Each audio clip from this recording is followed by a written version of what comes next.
Students, कल्पना educational classes में आप सभी बच्चों का बहुत स्वागत है। आज हम पढ़ेंगे शिव छत्रपति स्टैंडर्ड 4 यानी कि ईवीएस पार्ट 2 का लेसन नंबर है 5 और जिसका नाम है शिवाजीज एजुकेशन। यानी शिवाजी महाराज जो है उनका जो एजुकेशन हुआ था, पढ़ाई या शिक्षण कह सकते हैं आप, उसके बारे में आज हम इस लेसन में जानकारी लेने वाले हैं। इसके पहले भी बहुत इंटरेस्टिंग चैप्टर्स हुए थे जिनको हमने देखा था, जैसे कि शिवाजी चाइल्डहुड यानी कि उनके बचपन के बारे में हमने देखा था। मराठा सरदार्स के फेमस घराने थे उनके बारे में जानकारी ली थी। वैसे ही आज हम शिवाजी के एजुकेशन के बारे में जानकारी लेने वाले हैं। तो देखिए यहाँ पे क्या दिया हुआ है, beginning of Shivaji's education. Beginning यानी शुरुआत। शिवाजी महाराज ने जो एजुकेशन लिया था उसकी शुरुआत कैसे हुई, क्या हुई, उसकी जानकारी अभी लेते हैं। Shahaji Raje himself was a scholar of Sanskrit. अभी आपको पता है शहाजी राजे कौन थे, शिवाजी राजे के पिताजी थे। तो ये जो शहाजी राजे थे वो खुद ही एक स्कॉलर थे संस्कृत भाषा के। संस्कृत भाषा जानते हैं ना आप, ज्ञानेश्वर जी ने जो ज्ञानेश्वरी लिखी थी वो मराठी में लिखी थी। क्यों लिखी थी आपको पता है?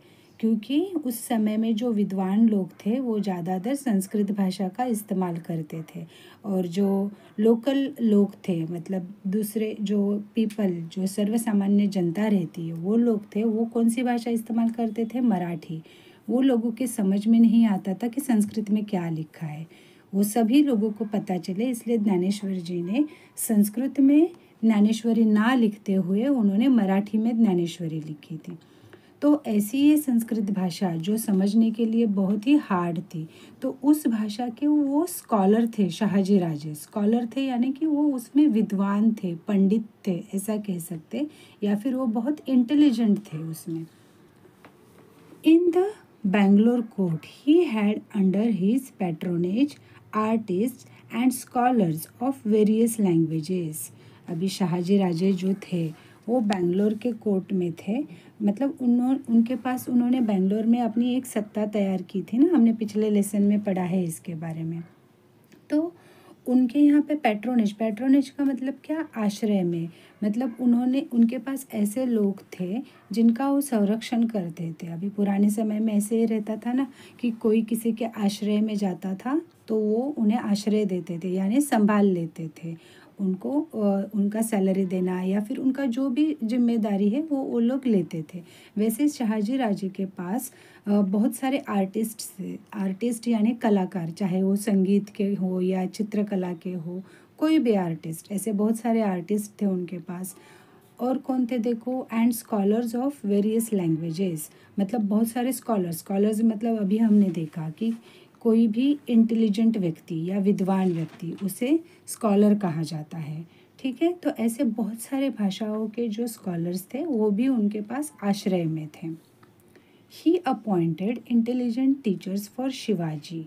अभी शहाजी राजे ने अपने शिवाजी को पढ़ाने के लिए बहुत इंटेलिजेंट लेवल के टीचर्स अपॉइंट किए हुए थे। अपॉइंट करना मतलब उन्हें नियुक्त करना या फिर उन्हें सैलरी दे के सिखाने के लिए काम पे रख देना।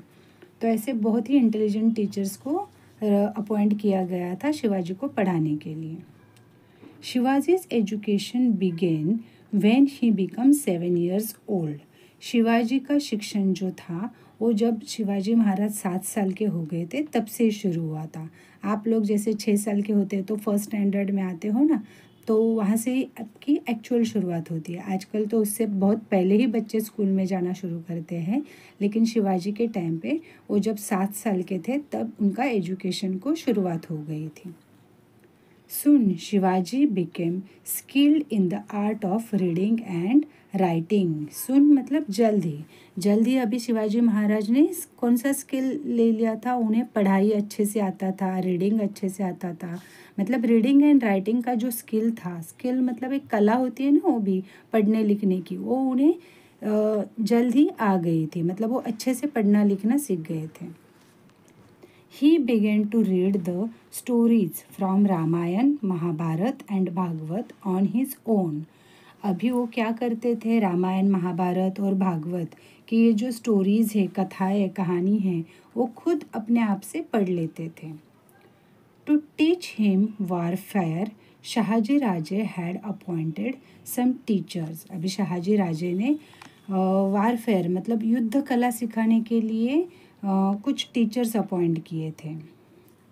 They began to teach Shivaji to ride a horse, to wrestle, to use of swords and दानपट्टा।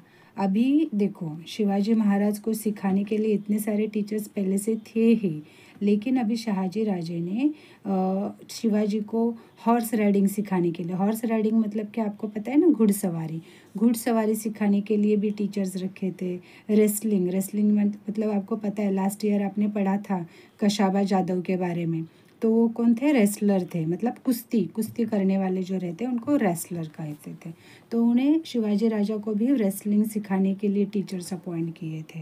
और स्वॉर्ड्स यानी स्वॉर्ड का कैसे इस्तेमाल किया जाता है, तलवारबाजी कहते हैं जिसे, तो तलवार कैसी चलानी है वो सिखाने के लिए भी टीचर्स थे। और दांडपट्टा ये भी एक हथियार कह सकते हैं आप, वो था कि जिसको चलाने का नॉलेज होना चाहिए था, तो ये भी सिखाया उन्हें। तो अगर आप दांडपट्टा का पिक्चर देखना चाहते हैं तो आपके टेक्स्ट बुक में पेज नंबर 34 पे पिक्चर्स है, वो आप देख सकते हो। Thus, at the age of 12, Shivaji became acquainted with different branches of learning and arts। अभी देखो अब तक शिवाजी महाराज कितने साल के हो गए, 12 साल के। तो 12 इयर्स की उम्र में उन्होंने बहुत सारी अलग अलग शाखाओं में उन्होंने ज्ञान प्राप्त कर लिया था। एक्वांटेड मतलब पहचान होना, मतलब बहुत सारे विषयों में वो उनको मतलब पता चल गया था कि अभी ये क्या है। जैसे कि आप लोगों को तो अभी पता चलता है ना, ये कार है, ये बाइसिकल है, या जो भी है आप उसके साथ परिचित होते हैं, यानी कि आपकी उसके साथ पहचान हो जाती है। तो वैसे ही शिवाजी राजे की बहुत सारे ब्रांचेस में पहचान हो गई थी मतलब वो उसमें एक्सपर्ट हो गए थे। अभी उनको वो सारी चीज़ें आ रही थी और उनको आर्ट्स भी अच्छे से आता था, यानी कि कला की जितनी भी शाखाएं थी उनमें वो पारंगत हो गए थे या एक्सपर्ट हो गए थे। Soon Adil Shah sent Shahaji Raje on an expedition to conquer the states of the Nayaks, that is called local chiefs in Karnataka। अभी सुन, इतने में क्या हो गया कि बहुत ही जल्द मतलब आदिल शाह जो था, अभी शहाजी राजे तो आदिल शाह के लिए काम कर रहे थे ना, तो आदिल शाह ने शहाजी राजे को एक काम दे दिया। एक्सपीडिशन टू कॉन्कर मतलब एक जीतने की मुहिम, मतलब उन्होंने कहा था कि जितने भी कर्नाटका में लोकल चीफ्स है जिनको नायक कहा जाता है, तो उन नायकों को जीतने का कॉन्कर दिया था, मतलब उनको जीत के लाओ। जितने भी कर्नाटका में नायक हैं उनके साथ आप युद्ध करो और वो जो प्रदेश है जो नायकों के हाथों में है उसको आप जीत के लेके आओ। ऐसा काम आदिल शाह ने शहाजी राजे को दिया था। तो ये काम तुरंत होने वाला तो नहीं था, उसको बहुत समय लगने वाला था।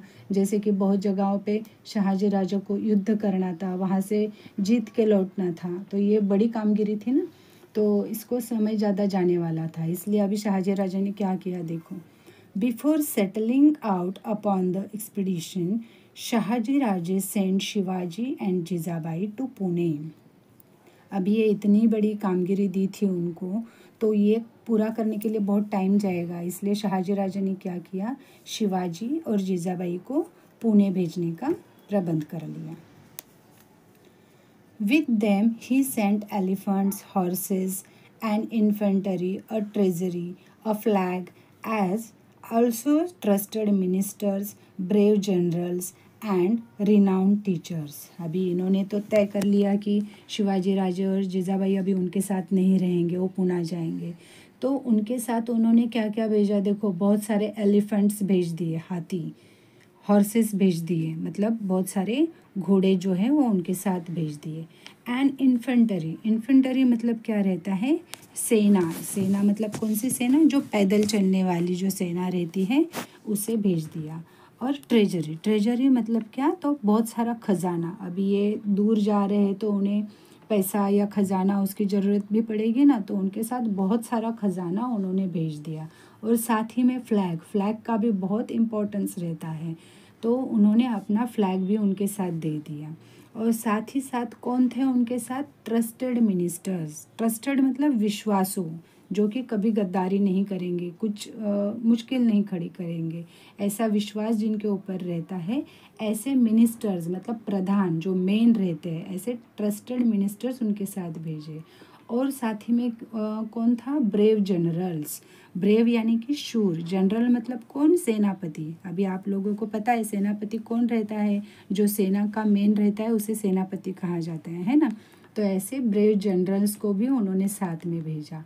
और साथ में उन्होंने रिनाउंड टीचर्स, टीचर्स मतलब शिक्षक, तो कैसे कैसे शिक्षक? ऐसे नॉर्मल टीचर्स नहीं भेजे, जो रिनाउंड थे मतलब वो बहुत फेमस थे, प्रसिद्ध थे कि वो सिखाने में, चाहे उनकी जो कला है वो किसी भी क्षेत्र में क्यों ना हो, चाहे पढ़ाने वाली हो, चाहे हॉर्स राइडिंग वाली हो, या जितने भी उनके टीचर्स थे वो सारे फेमस थे, नंबर 1 के टीचर्स थे उनके साथ, ऐसे आप कह सकते हो।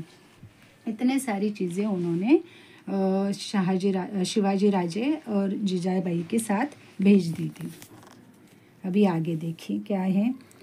Rejuvenation of Pune. अभी पुणे का रिजुवेनेशन मतलब क्या है कि उसका काया पलट या फिर उसका चेंज, यानी कि पुनरुद्धार कह सकते हैं आप। जैसे कि अभी पुणे जो था वो बहुत डिस्ट्रॉय था या फिर बहुत ख़राब अवस्था थी उसकी, तो उसको कैसे चेंज कर दिया उन्होंने, ऐसे यहाँ पे इस पैराग्राफ में बताया है। Jijabai and Shivaji return to Pune. अभी जीजाबाई और शिवाजी राजे पुणे को वापस आ गए। Shivaji remembered his childhood days which he had spent on Shivneri. अभी शिवाजी राजे जैसे ही पुणे में आ गए तो उन्हें अपने बचपन के जो शिवनेरी किला था वहाँ पे उनका जन्म हुआ था ना, तो वहाँ पे उन्होंने जितने भी दिन बिताए थे वो सारे उन्हें याद आने लगे। He could see the lofty peaks of the Sahyadri again and he became very happy. अभी देखो लॉफ्टी पिक्स मतलब क्या है की ऊंची चोटियाँ, या फिर मराठी में कह सकते हैं उंच शिखरं, म्हणजे त्यांना डोंगराची उंच शिखरं दिसायला लागली आणि ती पाहून त्यांना खूप आनंद झाला. Pune at that time was not such a big city. It was totally devastated by Shahaji राजेज enemies. Devastated मतलब तहस नहस करना। अभी ये जो पुणे सिटी थी उस समय वो पूरी की पूरी तहस नहस की गई थी। शहाजी राजेज के जो एनिमीज थे उन्होंने उस शहर को बिल्कुल तहस नहस किया था। अभी आप नीचे देखो पिक्चर देख पा रहे हैं यहाँ पे, Shivaji's education under the supervision of Shahaji Raje. Shahaji Raje supervision कर रहे, देख रहे हैं कि शिवाजी राजे सही से कर रहे हैं या नहीं कर रहे, उसका ये पिक्चर दिया हुआ है। अभी आगे देखते हैं। Properties were damage. अभी पुणे में जो सब पोजीशन था उसमें कैसे था, पुणे जो है वो तहस नहस किया था उनके शत्रुओं ने, और साथ ही साथ उनकी जो भी प्रॉपर्टीज़ थी, चाहे किसी का घर हो, बंगला हो, जो भी हो, वो डैमेज किया था। डैमेज मतलब उसको हानि पहुंचाई थी, या फिर आप कह सकते हैं कि हार्मफुल किया था, मतलब कहीं से तोड़ मोड़ दिया है ऐसे। हाउसेस वेयर डिमोलिश, और जितने भी घर थे वो डिमोलिश मतलब उद्ध्वस्त कर दिए थे, तोड़ फोड़ दिए थे। टेम्पल्स हैड कोलैप्स मतलब गिर पड़ना, जो मंदिर थे वहाँ पे वो भी गिर गए थे। The frightened people had fled from their villages. अभी फ्लेड मतलब क्या रहता है, भाग जाना, मतलब गांव छोड़ के निकल जाना। तो वहाँ पे जितने भी लोग थे वो बहुत डरे हुए थे, फ्राइटन पीपल, वो डरे हुए लोग गांव छोड़ के भाग गए थे। फील्ड्स हैड बिकम बैरन। अभी जो खेती शेत आपण म्हणतो, तो ये जो फील्ड्स थे वो क्या हो गए थे, बैरन मतलब अनउपजाऊ कह सकते या बंजर कह सकते। अभी ये बंजर क्यों हो गए, बंजर का मतलब क्या है कि खेती भी ऐसे ही नहीं उगती है ना, खेती के लिए उसे भी मेहनत लेनी पड़ती है। जो फार्मर्स रहते हैं वो बहुत मेहनत लेते हैं ना खेत में, जो भी धान्य आता है वो अच्छे से आने के लिए, तो मेहनत करने के लिए लोग ही नहीं थे। लोग अभी गांव में ही नहीं रह रहे थे, गांव छोड़ के भाग गए थे, तो वहाँ पे खेती कैसे करेंगे। तो खेत पे ध्यान न देने की वजह से वो जो ज़मीन थी वो बंजर हो गई थी, यानी कि बैरन हो गई थी। Thick forest had grown. अभी कोई किसी ज़मीन पे ध्यान नहीं देता है, खेती पे ध्यान नहीं देता है, तो वहाँ पे क्या होता है, थिक फॉरेस्ट मतलब जंगल जैसा माहौल हो जाता है, बड़े बड़े पेड़ पौधे बढ़ना शुरू हो जाता है, या फिर ग्रास जो रहती है वो बढ़ जाती है, मतलब जंगल जैसा माहौल तैयार हो जाता है। Wolves roam in the countryside. अभी वॉल्व्स मतलब क्या, ये जो फॉक्स रहते हैं ना, जैसे मराठी में कोल्हा कहते हैं, तो ये जो वॉल्व्स रहते हैं, भेड़िए, तो वो यहाँ वहाँ कंट्री साइड्स में, यानी कि उसके बाउंड्री में या फिर खेतों में या फिर गांव के आजू बाजू में ऐसे घूमने लगे थे। तो ये बहुत ही डेंजर साइन था, क्योंकि ये जो वॉल्व्स रहते हैं वो इंसानों को भी खा लेते थे और बहुत नुकसान कर लेते थे, तो इसीलिए ये डेंजर था। पुणे दस was totally in shambles and ruins. तो अभी ये जो पुणे है ये एक तरफ से पूरी तरह से नष्ट हो गया था, या फिर आप कह सकते हैं एकदम खंडर हो गया था, क्योंकि वहाँ पे देखो ना घर बचे थे ना मंदिर बचे थे, सब एकदम टूट फूट गया था, इसीलिए उसे खंडर कहा जाता है। और रुइंस मतलब उसके सिर्फ अवशेष था। जैसे कि अभी आपने कभी देखा रहेगा कि कोई इमारत या फिर कोई घर है, अगर वो टूटी फूटी रहेगी तो आपको पता चलता है अरे यहाँ पे शायद कभी किसी का घर रहा होगा, या फिर कभी किसी का नहीं बोल सकते, जैसे कि वाड़ा रहेगा या बिल्डिंग रहेगी, तो आप वो इमारत तो नहीं रहती, लेकिन आपको उसे देख के पता चलता है कि यहाँ पे ऐसा कोई तो घर था, तो उसे अवशेष या रुइंस कह सकते हैं आप, वो थे। When the people living around came to know that Jijabai has returned to Pune with Shivaji, they took heart. अभी देखो बहुत सारे लोग जो गांव छोड़ के गए थे, आजू बाजू के गांव में या कहीं और गए थे, तो उन्हें जैसे पता चला कि जीजाबाई उनके शिवाजी के साथ वापस आ गई है, तो उन्हें बहुत दिलासा लगा, मतलब बहुत अच्छा लगा, या फिर मराठी में कह सकते हैं उन्हें बहुत धीर आया, म्हणजे त्यांना खूप धीर वाटू लागला, म्हणजे आधार वाटू लागला। तो ऐसे ही उन्हें बहुत अच्छा लगा और वो लोग वापस वहाँ पे आना शुरू कर दिया। Jijabai called all of them and reassured them that they were safe in Pune। अभी जीजाबाई ने एक बहुत अच्छा काम किया। उन्होंने क्या किया कि जितने भी लोग उन्हें मिलने आते थे वो उन्हें रीएश्योर्ड करती थी। रीएश्योर्ड करती थी मतलब क्या, वो उन्हें आश्वासन देती थी, यानी कि एश्योरेंस, गारंटी देती थी कि अभी आप पुणे में सेफ हो, आप गांव छोड़ के मत जाओ, आप यहाँ पे सुरक्षित हो। ऐसा एक आश्वासन देने का उन्होंने शुरुआत किया।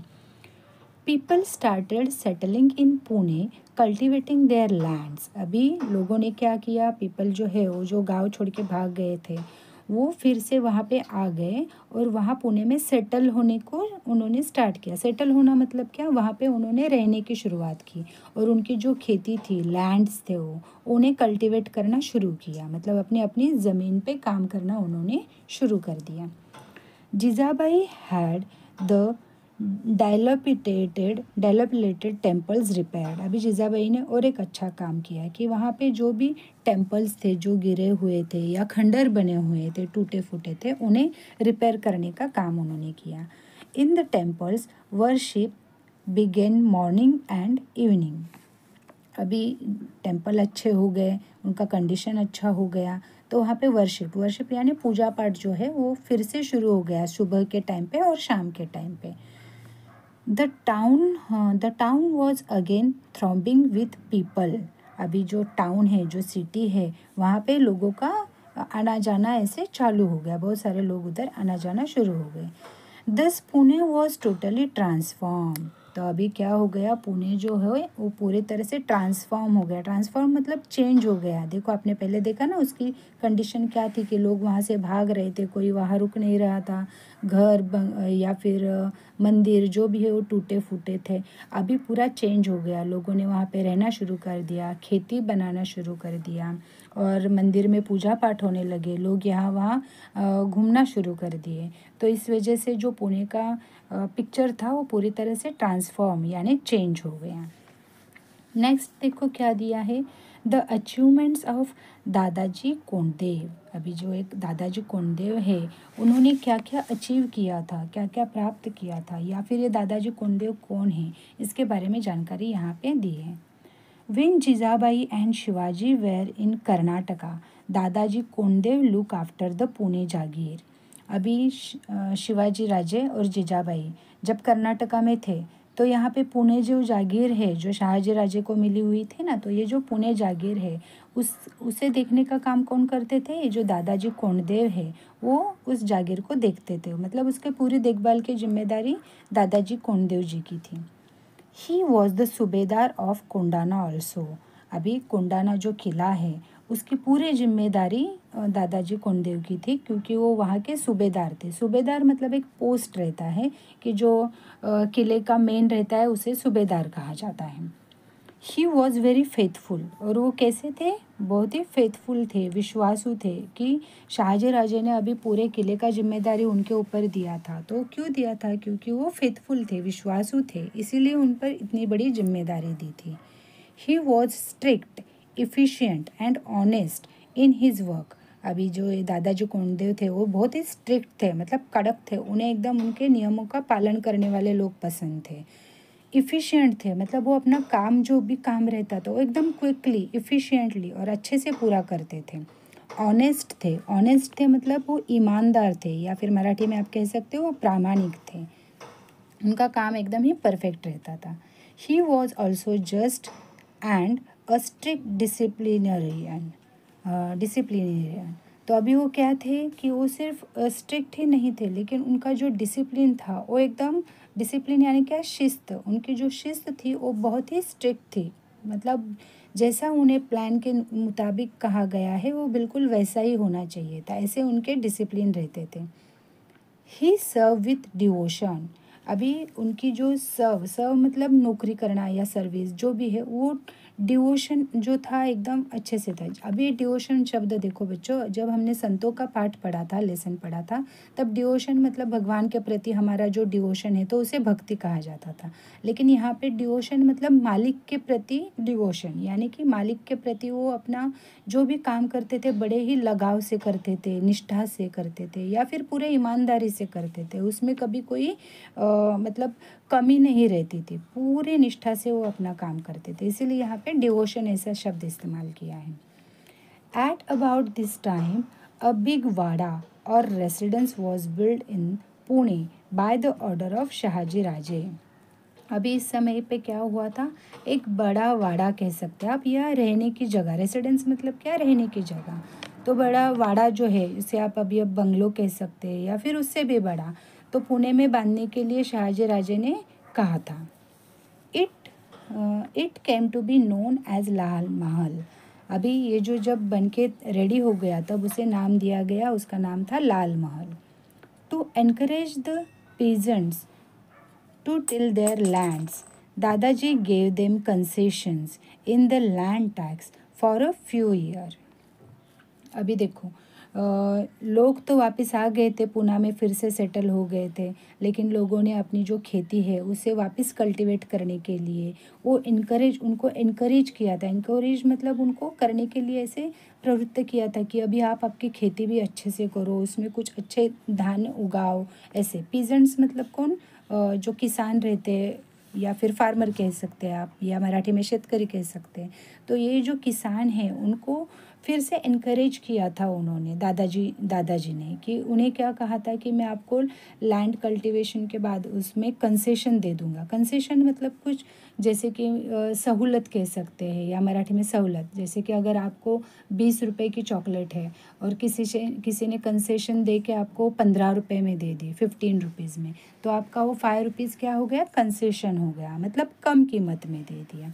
वैसे ही उन्होंने टैक्स, जो लैंड पे टैक्स लगते थे उस समय में भी टैक्स लगते थे, तो उसमें कुछ साल उन्होंने कंसेशन दे दिया कि अभी आप कुछ टैक्स मत दे दो, या फिर बहुत ही कम टैक्स दे दो, तो और आप लोग खेती करो। क्योंकि उन्हें प्रोत्साहित करना ज़रूरी था, क्योंकि लोग अगर खेती नहीं करते फिर बहुत और आगे बढ़ के समस्याएँ आ जाती थी। इसलिए उन्होंने ऐसा एक ट्रिक लगाया कि आप चाहे तो कंसेशन ये क्या टैक्स मत दो, उसमें हम आपको कंसेशन देते हैं, लेकिन आप आपका खेती का काम अच्छे से करो। और दूसरा क्या किया उन्होंने? देखो, he offered prizes for destroying the wolves which infested the countryside and harass the peasants. अभी उन्होंने प्राइजेस लगाए। किसको प्राइजेस लगाए? कि जो वॉल्स को, यानी कि जो फॉक्स है उनको मारेगा तो उन्हें प्राइजेस दिए जाएंगे। क्योंकि क्या होता था ना, ये जो वॉल्स है वो एरिया में, मतलब जो भी ग्रामीण भाग रहता है, गांव का भाग रहता है, वहाँ पे जाके बहुत सारा नुकसान करते थे या फिर इंसानों को भी मारते थे। तो इसके वजह से दहशत फैली हुई थी सारी, और मतलब चिंता का ऐसा माहौल रहता है ना, वैसे था। इसके लिए अभी इनको डिस्ट्रॉय कैसे करेंगे, किसी एक व्यक्ति का तो ये काम नहीं था कि अभी फॉक्स कहाँ पे है, वो किसको कैसे पता चलेगा ना। इसलिए उन्होंने क्या किया था, प्राइजेस ही रखे थे। जो कोई भी मतलब वॉल को मार के आएगा तो उन्हें ये प्राइज़ दिया जाएगा। इसके वजह से लोग प्राइज़ के लिए ही सही, लेकिन उन वॉल्स को मारना उन्होंने शुरू किया था। और इस वजह से क्या हुआ था, पीजेंट्स यानी कि जो फार्मर्स है उनका जो हैरेसमेंट था, मतलब उनको बहुत तकलीफ़ होती थी ना इन वॉल्स के वजह से, वो बहुत कम हो गई थी। मैनी वॉल्स वेयर किल्ड, और उस वजह से बहुत सारे वॉल्स मर भी गए थे। He raised peasant patrols to protect life and property from gangs of thieves who roamed the countrysides. अभी देखो क्या हो रहा था उस समय, वॉल्स की समस्या तो थी ही, लेकिन उसके साथ ही साथ थीव्स यानी कौन, जो चोर रहते हैं ना, उनकी समस्याएं भी थी। ये चोर आते थे, चोरी करके चले जाते थे, और बेचारे किसानों के पास जो भी उनकी जमा पूंजी रहेगी वो लूट के जाते थे। तो उस वजह से बहुत जो किसान थे वो बहुत परेशानी में थे। तो अभी दादाजी कोंडदेव ने क्या दिमाग लगाया, उन्होंने क्या किया, जो ये पीजेंट्स थे, मतलब जो किसान थे, उनका ही ग्रुप ऐसे बना लिए, जिसे हम पेट्रोल्स कहते हैं। पेट्रोल्स कहेंगे, पेट्रोल्स का मतलब है पहरा देना या फिर सिक्योरिटी के लिए खड़े रहना। यहाँ कुछ एरिया ऐसे सेलेक्ट करते थे कि आप इस जगह पे एक ग्रुप खड़ा रहेगा, उस जगह पे एक ग्रुप खड़ा रहेगा। ऐसे ऐसे फार्मर लोग के ही उन्होंने कुछ ग्रुप बनाए, जिसे पेट्रोलिंग कहा जाता है। तो ऐसे पेट्रोल्स करने की वजह से क्या हुआ, लोगों की जान बचाई गई, प्रोटेक्ट लाइफ, तो लाइफ बचाई गई और प्रॉपर्टीज़ भी बच गई। मतलब चोर चुक्या आ जाता है तो लोग क्या है, सब नुकसान ही करते हैं ना। कोई लोग मिले तो उनको मार देते हैं या फिर प्रॉपर्टी को भी डिस्ट्रॉय कर देते हैं। तो अभी इन्होंने ग्रुप बना लिए, तो फिर चोर भी मतलब उनको भी पता चला अभी यहाँ जाके कुछ मतलब नहीं है, क्योंकि हमें मारने के लिए और भी ग्रुप वहाँ पे रेडी हैं। तो ये चोरों की समस्या भी दूर हो गई या फिर कंट्रोल में आ गई। He fixed land revenue according to the quality of the soil. अभी उन्होंने और एक अच्छा काम किया कि जो रेवेन्यू लिया जाता है, रेवेन्यू मतलब अभी आप यूँ समझो कि जैसे कि अभी अभी हम लोग क्या करते हैं, गवर्नमेंट क्या करता है कि लोगों से टैक्स लेता है। जैसे कि लोग जितनी सैलरी कमाते हैं उसके ऊपर वो लोग पैसे ले लेते हैं, ठीक है। तो वैसे ही उन्होंने उनके समय में भी टैक्स लिए जाते थे। जैसे कि अगर किसी के खेती में 10 बोरी अनाज आता था तो उनसे आधा गोनी या 1 गोनी, जैसा भी उनका उस समय का फिक्स हुआ रेट था वैसे लेते थे। तो अभी उन्होंने क्या डिसाइड किया कि ये जो रेवेन्यू है वो जो है ज़मीन की क्वालिटी के ऊपर रहेगा। मतलब किसी की ज़मीन बहुत अच्छी रहती है कि उसमें 20 गोनी मतलब धान जो होता है वो आ जाता है, और किसी का ज़मीन रहता है उसमें सिर्फ 5 या 6 बोरी ही अनाज आ जाता है। तो अभी ज़मीन जिसकी जितनी अच्छी है उसके पास से ज़्यादा रेवेन्यू लिया जाएगा, और जिसकी ज़मीन थोड़ा कमज़ोर है या जिसमें कम धान्य आता है उससे कम लिया जाएगा।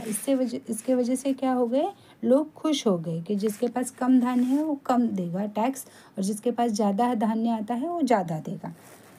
ही दस मेड द पीपल हैप्पी, और इसके वजह से लोग खुश होने लगे कि अच्छे नियम बनाए जा रहे हैं इस वजह से। In the fields of agricultural reform and revenue collection, the work done by Dadaji Konddev and the Nizam Shahi Wazir Malik Ambar is considered to be very important.